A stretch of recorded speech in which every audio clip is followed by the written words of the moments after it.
So guys आज के video में हम बात करने वाले हैं डाउ थ्योरी के बारे में, जानेंगे इसके इंपॉर्टेंस के बारे में एंड कैसे हम यूज कर सकते हैं डाउ थ्योरी को हमारे ट्रेडिंग में। हमारे साथ है असीम जी जो हमें डाउ थ्योरी के बारे में सारी चीजें बताने वाले हैं। पर आगे बढ़ने के पहले make sure to smash the like button below. Also do not forget to subscribe to our channel as well. And चलिए वेरी क्विकली शुरुआत करते हैं इस वीडियो की एंड जानते हैं कि डाउ थ्योरी एग्जैक्टली होता क्या है। हाय मानिक, थैंक्स फॉर इनवाइटिंग। तो मैं अपनी ट्रेडिंग में डाउ थ्योरी का बहुत इस्तेमाल करता हूँ। डाउ थ्योरी मिस्टर चार्ल्स डाउ ने बनाई थी ऑलमोस्ट 1900s में। तो जैसे कि आप समझ सकते हैं हम 100 साल हमें हो गए हैं and the theory is still working out. तो कुछ ना कुछ तो बात है इस थ्योरी में and that is the reason कि मैं डाउ थ्योरी को not just for exits but entry के लिए भी यूज करता हूँ। तो आज मैं आपके साथ जो भी मुझे पता है वो जरूर शेयर करूंगा। ओके, सो डाउ थ्योरी के बारे में हमने ये तो जान लिया कि ये 100 साल से एग्जिस्ट कर रहा है, तो कुछ ना कुछ तो होगा इस थ्योरी में जो ये मार्केट्स में अभी तक वैलिड है एंड बहुत अच्छे से ट्रेडर्स को प्रॉफिट्स पोटेंशियली दे सकती है। चलिए अब एक काम करते हैं, इसके कंपोनेंट्स के बारे में जान लेते हैं जो है डाउ थ्योरी के। सो आसिम जी हमें वेरी क्विकली आप क्या बता सकते हो कि कंपोनेंट्स क्या है डाउ थ्योरी के? जी जरूर। देखिए, डाउ थ्योरी के कुछ बेसिक पिलर्स हैं जिसके बेसिस पर मिस्टर डाउन ने ये थ्योरी बनाई थी। पहली चीज कि मार्केट डिस्काउंट्स एवरीथिंग। मतलब अगर हम एफिशिएंट मार्केट्स हाइपोथेसिस की बात करें कि अगर आप फाइनेंस के स्टूडेंट तो आपको पता होगा कि this is a theory on which हम जितनी भी इन्वेस्टमेंट्स करते हैं वो बेस्ड करता है। सो एफिशिएंट मार्केट हाइपोथेसिस स्टेट्स कि जितनी भी इंफॉर्मेशन आपको और मुझे पता है वो चीज प्राइस में ऑलरेडी होती है। मतलब अगर कहीं इन्फ्लेशन बढ़ रहा है या अगर कहीं वॉर आ रही है या अगर कहीं इंटरेस्ट रेट्स बढ़ रहे हैं, ये सारी चीजें उस स्टॉक के प्राइस में ऑलरेडी फैक्टर्ड इन होती है and mister Dow used this idea to formulate this theory. इसके अलावा उन्होंने ये भी बोला था कि डाउ थ्योरी में 90% या फिर बहुत ज्यादा परसेंटेज बार जो वॉल्यूम होता है उससे आपको आइडिया मिलता है। उस समय देखिए इंडिकेटर्स नहीं होते थे। He was only working on price action, मतलब स्टॉक का price and the volume, and based on that वो बता पाते थे कि स्टॉक कितना ऊपर जाएगा या फिर कितना साइडवेज रहेगा या कब नीचे गिरेगा। इसके अलावा उन्होंने एक और चीज भी बताई थी कि जितने भी मार्केट इंडेक्स होते हैं, जैसे अगर हम इंडिया की बात करें तो हम अपने बड़े दो इंडेक्स ले लेंगे, निफ्टी एंड बैंक निफ्टी। तो जितने भी इंडेक्स हैं वो जनरली साथ में चलते हैं एंड जब वो साथ में चलते हैं तो उतनी ही स्ट्रॉन्ग मूवमेंट्स आने के आपके ज्यादा चांसेस हो जाते हैं। एंड फाइनली उन्होंने डाउ थ्योरी को अलग अलग ट्रेंड्स में डिवाइड करा था। प्राइमरी ट्रेंड क्या होता है, सेकेंडरी ट्रेंड क्या होता है एंड माइनर ट्रेंड क्या होता है, and based on that he वो ट्रेड लेते थे। तो मैंने ये चीजें बहुत सुनी है कि डिफरेंट फेजेस होते हैं मार्केट्स के एंड डाउ थ्योरी के हिसाब से हम फेजेस को इन फेजेस को जो है वो कैसे डिफाइन कर सकते हैं, क्या आप हमें ये बता सकते हैं? जी जरूर, मैं आपको इसकी जल्दी से क्विकली थ्योरी बताता हूँ और फिर मैं आपको एक एग्जांपल दूंगा कि कैसे ये फेजेस हमें चार्ट पे दिखते हैं। अगर हम डाउ थ्योरी के हिसाब से बात करें तो देयर आर 3 फेजेस। जो पहला फेज है उसको हम बोलते हैं अक्यूमुलेशन फेज। ये एक तरह का साइडवेज फेज होता है जहां पर जो स्टॉक है वो ऊपर नहीं जा पा रहा है but it is trying to go up. तो काफी बार आप देखेंगे कि एक सपोर्ट और रेजिस्टेंस होता है एंड जहां पे स्टॉक ऊपर नीचे करते रहता है एंड फाइनली एक मेक्स अ ब्रेकआउट। तो हम मानते हैं कि जब वो ब्रेकआउट होता है that is where we go into a what is called a markup phase. मतलब जितने भी लोग ने अच्छी एंट्री या पहली क्विक एंट्री ले ली है, this is where they are bound to make good money. माना यह जाता है कि इस समय आपकी जो वॉल्यूम है वो काफी ज्यादा बढ़ जाती है एंड जितना भी स्मार्ट मनी है वो इस समय पंप इन होता है। उसके बाद जो नेक्स्ट फेज आता है उसको हम या तो अक्यूमुलेशन फेज बोल सकते हैं या फिर डिस्ट्रीब्यूशन फेज कह सकते हैं। उसका रीजन ये है कि अगर जो साइडवेज फेज आया सेकेंड टाइम उसके बाद ही मार्केट ऊपर जाता है, then the second phase is still called an accumulation phase. But अगर sideways मार्केट के बाद मार्केट नीचे गिर जाता है then that will be called a distribution phase. हो सकता है कि थोड़ा कंफ्यूजन हो, so let me give you an example on the charts. तो यहाँ पर वेरी क्विकली रिकैप भी हम कर लेते हैं। सो हमने क्या जाना कि फर्स्ट ऑफ ऑल जो फर्स्ट फेज है उसको हम अक्यूमुलेशन फेज बुलाते हैं, जहां पर साइडवेज मूवमेंट हो रहा है, कुछ खास एक्साइटिंग मूवमेंट्स चाहे अप साइड पे या डाउन साइड पे हमें नहीं देखने को मिल रहा है। उसके बाद जाके क्या होता है, एक मार्क अप फेज आता है जहां पर बहुत सारे वॉल्यूम्स के साथ में भी वो स्टॉक ऊपर जा रहा होगा एंड यहाँ पर आपको क्या देखने को मिलेंगे, यहीं पर आपको एक्सप्लोसिव ट्रेंड्स देखने को मिलेंगे। थर्डली वापस से या तो अक्यूमुलेशन फेज शुरू हो सकता है जहां पर वापस से एक साइडवेज मूवमेंट आ सकती है, थोड़ा मार्केट एक ब्रीदर लेगा, रेस्ट लेगा एंड फिर से नेक्स्ट लेग ऑफ जर्नी शुरुआत होगी अपसाइड पे। या तो ऐसे भी हो सकता है कि अगर वो स्टॉक ऑलरेडी बहुत भाग चुका है, बहुत ऊपर जा चुका है and maybe it's time for it to go down, तो उसको आप एक डिस्ट्रीब्यूशन फेज भी बुला सकते हो। राइट मानिक, तो अब मैंने आपको यहाँ पर इन्फोसिस का चार्ट दिखा रहा हूँ। अभी आप मान के चलिए कि मैं जो टाइम फ्रेम है उसको उतना ज्यादा महत्व नहीं दूंगा. When we go into trends then will talk about more about time frame, but अभी मैंने वीकली टाइम फ्रेम लिया है जस्ट टू शो यू कि अलग अलग फेजेस क्या होते हैं. सो let me add the first phase. This is the first phase. अगर आप देखें कि यहाँ पर जो भी स्टॉक है, जो ये इन्फोसिस है, it was trying to go up और डाउन बट वो नहीं जा पा रहा था. And this is good about 5-6 months का एक पीरियड है बिकॉज हम वीकली टाइम फ्रेम में है. And finally somewhere around here it actually gave a breakout. तो जो ये फर्स्ट फेज है इसको हम बोलेंगे अक्यूमुलेशन फेज. मतलब यहाँ पर जो इन्वेस्टर्स थे they were able to get the stock at a very cheap price. अगर आप देखें यहाँ पर इन्फोसिस का जो स्टॉक चल रहा था केवल 500 रुपए का चल रहा था. उसके बाद सडनली एक एक्सप्लोसिव मूव आती है. एंड अगर आप देखेंगे कि जितना हम ऊपर नीचे कर रहे थे उससे 2 या 3 टाइम्स वो within couple of months ऊपर चले जाएगा. So this is what we called a markup phase. उसके बाद अगर हम फिर देखें एक अगेन साइडवेज मूव का पीरियड शुरू हो जाता है. एंड एज आई सेड कि इस समय वी डू नॉट नो कि ये एक अक्यूमुलेशन फेज है कि डिस्ट्रीब्यूशन फेज है. अगर तो मार्केट इसके ऊपर चले जाता है then this phase is again called an accumulation phase. Accumulation क्यों? क्योंकि मैं accumulate कर रहा हूं more stocks. Why do I accumulate? Because I am expecting the price to go up. On the other hand, अगर यहाँ से एक strong move नीचे की तरफ आ जाती है then this is called a distribution phase. Why distribution? Because I'm distributing. मतलब I'm getting rid of my stocks because I'm expecting the market to go down. अगर हम आगे देखें कि again there was a big upside move after the second accumulation phase. So एक अच्छी move again आई थी. And finally we are again in another phase now. And अगर आप देखें ये भी कुछ महीनों का फेज है and prices are again going up and down.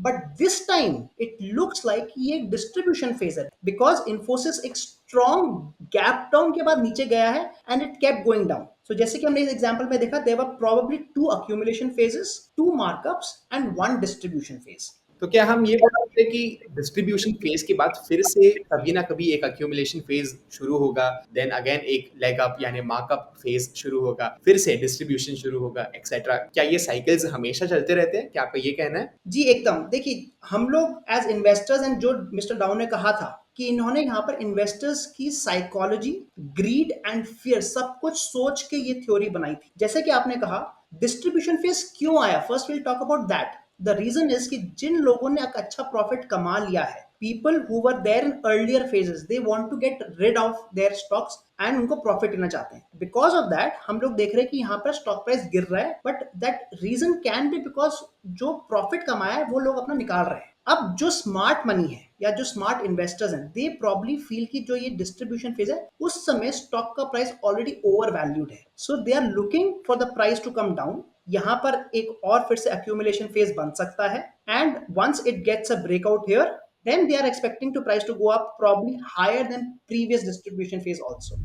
Okay, so यहाँ पर हमने डाउ थ्योरी के बारे में थोड़ी सी बात कर ली. हमने देखा कि कैसे मेनली 3 फेजेस होते हैं. अक्यूमुलेशन फेज होता है, मार्कअप फेज होता है एंड डिस्ट्रीब्यूशन फेज होता है. अभी चलिए हम ये डिस्कस कर लेते हैं कि डाउ थ्योरी के हिसाब से हम मार्केट ट्रेंड्स के बारे में कैसे जान सकते हैं. हाँ मानिक, अब डाउ थ्योरी के हिसाब से 3 ट्रेंड होते हैं. The first trend is called a primary trend. इसको आप मान सकते हैं probably on a daily or a monthly or a weekly time frame. मतलब long term perspective में मार्केट कहाँ जा रहा है. Is it going up or is it going down? Is it bullish or is it bearish? जो second trend होता है उसको हम secondary trend बोलते हैं. वो essentially इस main trend के अंदर होता है. काफी बार हमने देखा है कि मार्केट ऊपर जा रहा है on a daily time frame, but suddenly अगर हम उसको आवरली देख लें तो एक हमें डाउनवर्ड मूव दिख रही है. ये चीज है secondary trend and this is the pull back which is happening on your main trend. And finally what we call is the third trend is minor trend. ये आपके और भी छोटे टाइम फ्रेम्स पे होता है. मतलब ये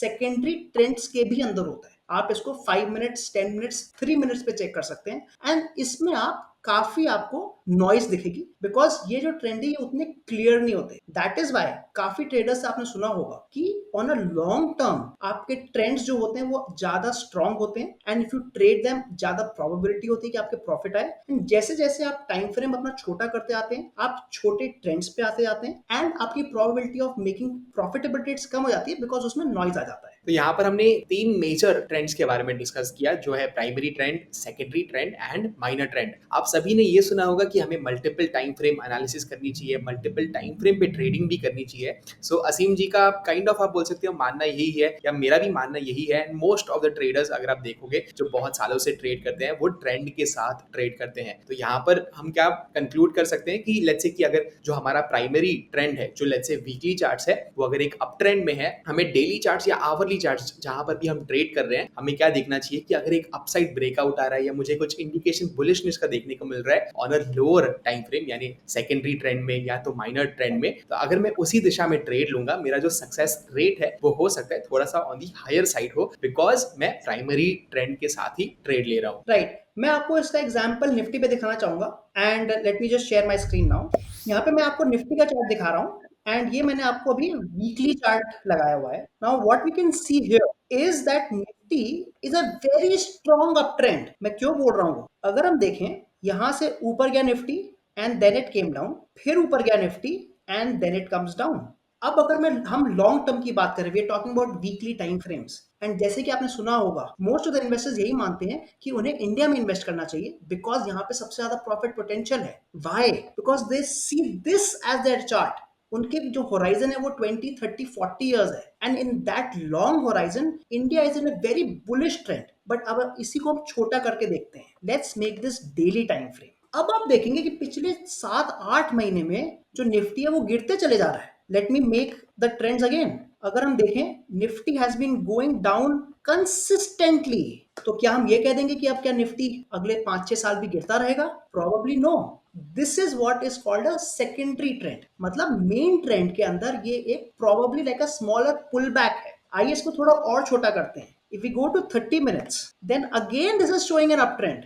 late me show you again. यहां पर ये फिर से निफ्टी एक अप ट्रेंड दिखा रहा है। तो इसलिए डाउ थ्योरी के हिसाब से आपको ये पता होना चाहिए कि आपका इन्वेस्टमेंट होराइजन कितना बड़ा है and based on that he आप बोल सकते हैं कि इस समय वो स्टॉक या वो इंडेक्स किस ट्रेंड में है। If for example you are an intraday trader या अगर आप स्विंग ट्रेडर हैं जिसमें आप 2 से 3 दिन होल्ड करते हैं, probably the trend for you is up trend. And अगर आप एक मीडियम टर्म इन्वेस्टर हैं जिसमें आप 1 या 2 साल तक होल्ड करते हैं, देन आप शायद एक डाउनवर्ड ट्रेंड में।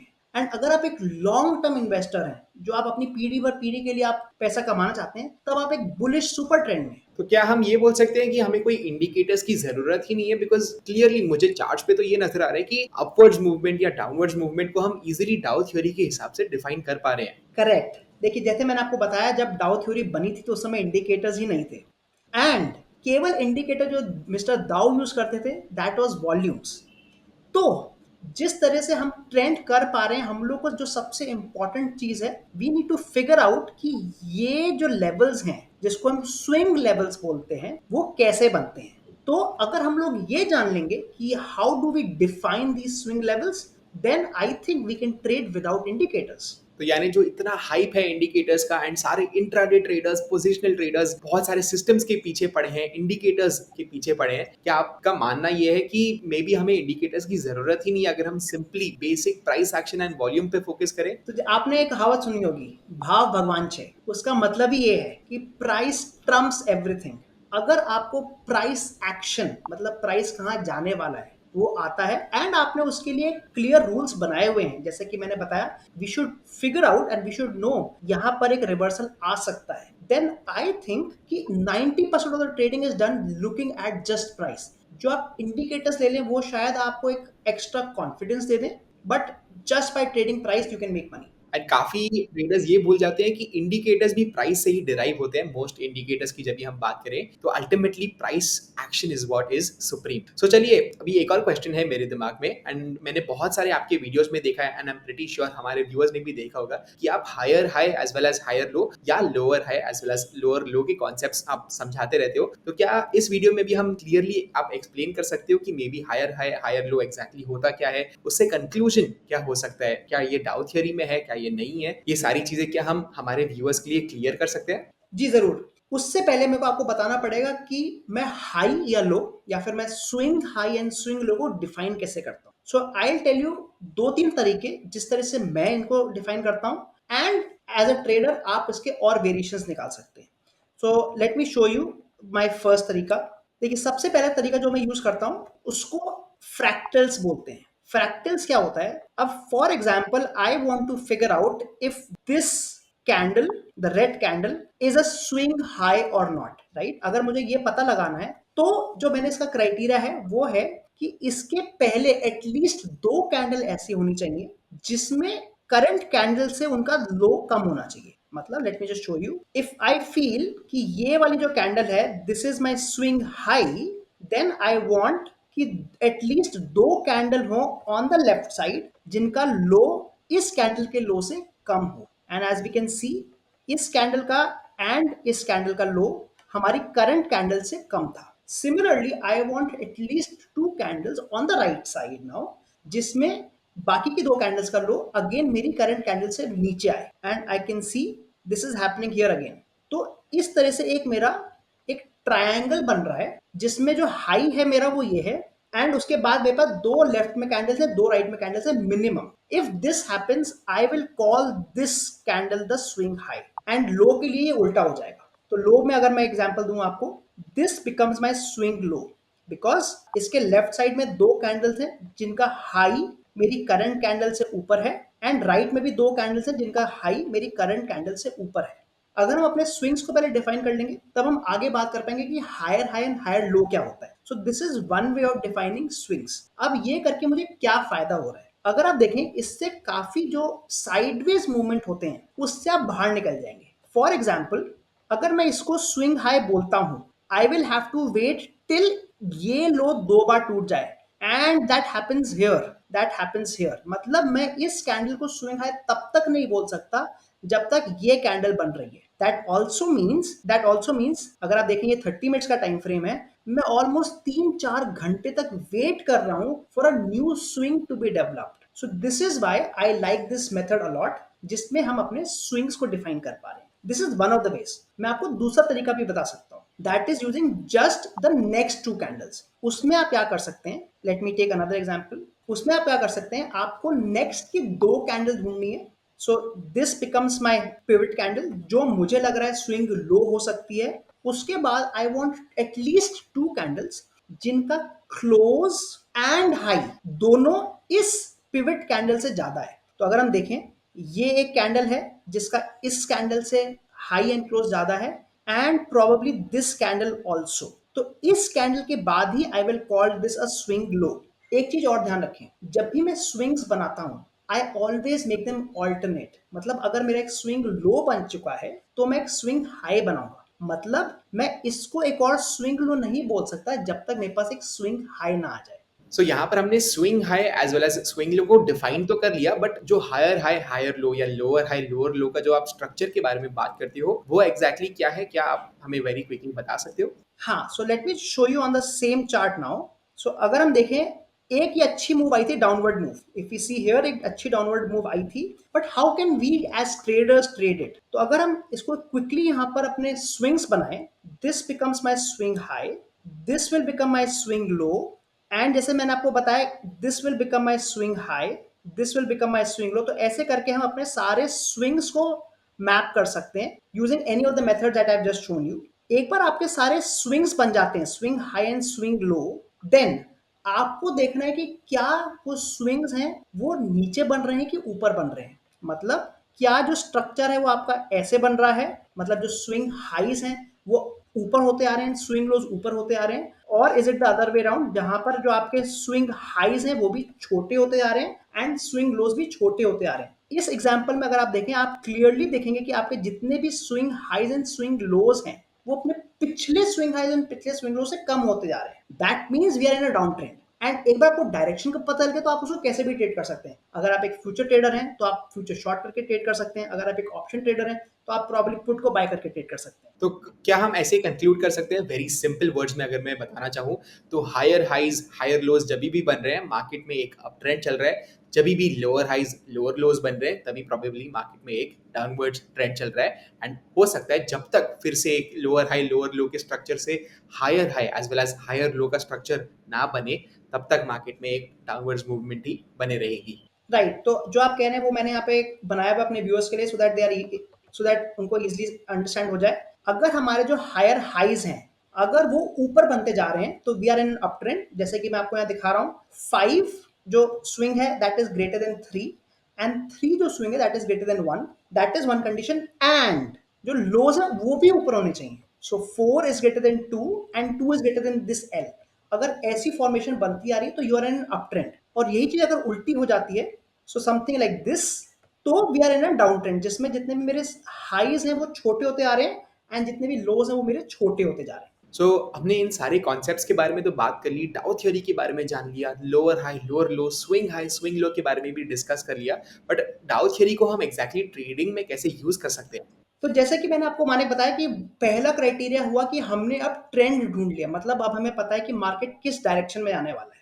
एंड हम लोगों ने ये जो ट्रेंड ढूंढा ये हमने अपने टाइम फ्रेम पे ढूंढा है। मतलब जैसे अभी हमने पिछला एग्जांपल देखा था, हम लोगों ने 30 मिनट्स का टाइम फ्रेम यूज किया था because probably we were swing traders. अगर हम इंट्राडे ट्रेडर्स होते तो हम सेम ट्रेंड 5 मिनट्स या 10 मिनट्स पे ढूंढ रहे होते। Now once you know the trend, आप एंट्री जो ले सकते हैं वो आप जब आपका स्विंग टूट रहा है तब आप एंट्री ले सकते हैं। मतलब इन दिस एग्जाम्पल, जैसे ही मेरा 1 के प्राइस 1 के नीचे प्राइस आएगा, I will be going short, because उसी समय मेरे को एक डाउनवर्ड ट्रेंड का कंफर्मेशन मिल गया है। बिकॉज एक बार ये स्टॉक नीचे चले आता है तो मेरा H1, 2 एंड 3 तो बनना जरूरी है। And as soon as that happens, as per Dow theory, I am in a down trend, and if I am in a down trend I should always be with the trend. तो मैं इसमें trade लूंगा when the market goes below 1। अगर हम up trend की बात करें, I will take a trade on this leg, on the third leg, as soon as the price goes above 1, because again जैसे ही वो होता है मेरा ट्रेंड ऑलमोस्ट कंफर्म हो जाएगा। मैं ऑलमोस्ट इसलिए बोल रहा हूँ बिकॉज अभी तक 3 बना नहीं है, बट बहुत प्रोबेबिलिटी की 3 इसी तरह का बनेगा। एक और बात मुझे आपको पूछनी थी कि हमारे यहाँ पर नेगेशन पॉइंट्स क्या हो सकते हैं? अगर हायर हाई हायर लो का स्ट्रक्चर बन रहा है तो मैं कभी उसको मान सकता हूँ कि मे बी वो एनी मोर ट्रू नहीं है, एंड हो सकता है कि एक डाउनवर्ड्स मूवमेंट आ जाए या lower high as well as lower low का स्ट्रक्चर शुरू हो जाए। राइट, यहाँ पर इंपॉर्टेंस आ जाती है स्टॉप लॉस की, या फिर जहां हम बोल सकते हैं कि जहां हमारा ट्रेंड खत्म हो चुका है and we should probably out of our trade. काफी बार आपने देखा होगा कि जो लोग स्टॉप लॉस लेते हैं वो पॉइंट्स के बेसिस में लेते हैं। अगर मैं निफ्टी की बात करूं, शायद 25 पॉइंट या 30 पॉइंट। मेरा क्वेश्चन उनसे होता है कि हम 25 या 30 किस बेसिस पे ले रहे हैं? What is the logical reason of taking 25 points और 30 पॉइंट्स? मेरे जितने भी स्टॉप लॉसेस होते हैं वो भी बेस्ड ऑन दिस डाउ थ्योरी होता है। तो जैसे कि आपने पूछा, मेरी एंट्री 1 पे हो जाएगी, बट यहां पर जो मेरा इनिशियल स्टॉप लॉस होगा वो जो भी 2 का प्राइस है, मतलब जहां पे स्विंग लो बना है, मैं उस प्राइस पे अपना स्टॉप लॉस रखता हूं। Not an arbitrary number like 25 point या 30 पॉइंट। ये एक लॉजिकल नंबर है। वाई? बिकॉज अगर इसके बाद नंबर 2 टूट जाता है then I am not in up trend, and if I am not in up trend why should I be long? तो मेरा जो इनिशियल स्टॉप लॉस होगा वो 2 के बेसिस पे होगा। And using the same theory, अगर प्राइस 3 के ऊपर चले जाता है तो मैं अपने प्रॉफिट को मैं बचाऊंगा, मैं स्टॉप लॉस को ट्रेल करूंगा, and you guessed it right, मैं 4th पे ले जाऊंगा। So this is how I use Dow, not just for entry but also for getting my initial stop loss and for trailing my stop loss. So यहाँ पर आपको देखने को मिल रहा है कितना कंप्लीट है डाउ थ्योरी इन इटसेल्फ। हम यहाँ पर ट्रेंड भी देख सकते हैं कि ओवरऑल ट्रेंड क्या चल रहा है मार्केट में, हम ट्रेड्स भी ले सकते हैं according to higher highs higher lows, या तो लोअर हाइज या लोअर लोज। अगर एक डाउन ट्रेंड चल रहा है हम ट्रेलिंग स्टॉप लॉस भी यूज कर सकते हैं as well as original stop loss भी यूज कर सकते हैं। तो ये एक कंप्लीट ट्रेडिंग सिस्टम है इन इटसेल्फ। एंड डाउ थ्योरी के बारे में जितना आप सीखोगे, जितनी बार बार बार आप ये वीडियो देखते जाओगे, उतना आपका जो डाउ थ्योरी का कॉन्सेप्ट है वो क्लियर होते जाएगा। तो माने यहाँ पे मैं 2 चीजें और ऐड करना चाहूंगा। जैसे कि आपने देखा हमने आधे घंटे बात करी and we did not use any indicator. पहली चीज जो हमने शुरुआत में कहा था कि इंडिकेटर्स की जरूरत उतनी नहीं होती है। एंड सेकेंडली जो इंपॉर्टेंट चीज देखना, यहाँ पर आपका रिस्क मैनेजमेंट बहुत इंपॉर्टेंट हो जाता है कि हम कितने ट्रेड्स लेंगे या कितने लॉट्स में ट्रेड करेंगे। बिकॉज अगर आप 25 से 30 पॉइंट लेते तो आपको पता होता है कि मेरे एक लॉट पे कितना लॉस हो सकता है, बट अभी आपको नहीं पता। हो सकता है 1 से 2 का जो गैप है वो 50 पॉइंट का हो, और हो सकता है वो 1 से 2 का गैप केवल 10 पॉइंट का हो। तो बेस्ड ऑन दिस गैप हमारे नंबर ऑफ क्वांटिटी डिपेंड करेगा, and based on this gap ही हम पिरामिडिंग करेंगे। बट प्रॉब्ली वो नेक्स्ट क्लास के लिए। सो वन सेकेंड, यहाँ पर अगर मैं रिकैप करना चाहूँ हमने क्या क्या चीजों के बारे में डिस्कस किया इस वीडियो में, मैं वेरी क्विकली कवर कर लेता हूँ। फर्स्टली तो हमने जाना डाउ थ्योरी के बारे में। डाउ थ्योरी एग्जैक्टली होता क्या है, इसका इंपॉर्टेंस क्या है मार्केट्स में, कैसे हम ट्रेंड्स को डिफाइन कर सकते हैं, कैसे हमने स्विंग हाइज एंड स्विंग लोज को डिफाइन किया फ्रैक्टल मेथड यूज करके। एंड दूसरा भी हमने मेथड यूज किया था जहां पर हम सिर्फ राइट हैंड साइड को देख रहे थे एंड जो नए कैंडल्स बन रहे हैं एंड उनको ही हम देख रहे थे स्विंग हाई या स्विंग लो को डिफाइन करने के लिए। उसके बाद हमने देखा कि कैसे higher high as well as higher low का स्ट्रक्चर बन रहा है, तो कैसे एक अप ट्रेंड आ सकती है मार्केट में एंड कैसे एक डाउन ट्रेंड को भी हमने डिफाइन किया with the help of lower highs as well as lower lows. उसके बाद हमने देखा कि कैसे हम ट्रेड्स ले सकते हैं, ट्रेलिंग स्टॉप लॉसेस को यूज कर सकते हैं एंड ऑल इन ऑल ये कैसे एक कंप्लीट पैकेज है डाउ थ्योरी जो हमने यहाँ पर डिस्कस किया है। एंड होपफुली यहाँ पर आपको बहुत वैल्यू मिली होगी इस वीडियो से। अगर आपको वीडियो अच्छा लगा please make sure to smash the like button if you have not already and also do not forget to subscribe to our channel and हम दोनों आपको मिलते हैं अगले वीडियो में। Bye bye. बाय।